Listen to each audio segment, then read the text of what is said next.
wastage water మనం స్నానాలు చేసినవి కావచ్చు, ఈ పాత్రలు కడుగుతారు కదా వాటి నీళ్ళే కావచ్చు, అవి వెళ్తున్న క్రమంలో అవి వృధాగా డ్రైనేజ్ వైపు అలా కాకుండా అదే ప్రాంతంలో మనం ఒక ఇప్పుడు ఉంటుంది నిర్మించినట్లయితే అంటే అక్కడ ఉన్న పరిస్థితులకు అనుగుణంగా ఈ పర్టికులర్గా సైంటిఫిక్ కాకుండా కానీ ఒక చిన్నగా చేసుకున్నా కానీ మనము ఆ యొక్క నీటిని మనం సంరక్షిస్తున్నాం అర్థం కాబట్టి మీరందరూ కూడా ప్రతి ఒక్కరు ఈ యొక్క నీటి ముందను ఏర్పరచుకోవాలని మీ తల్లిదండ్రులకు అవేర్నెస్ చేసి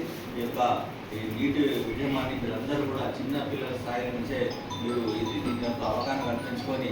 అందరికీ తెలియాల్సిందిగా మీ ఇంటి తల్లిదండ్రులకే కాకుండా మీ చుట్టుపక్కల వాళ్ళకు కూడా ఈ యొక్క నీటి యొక్క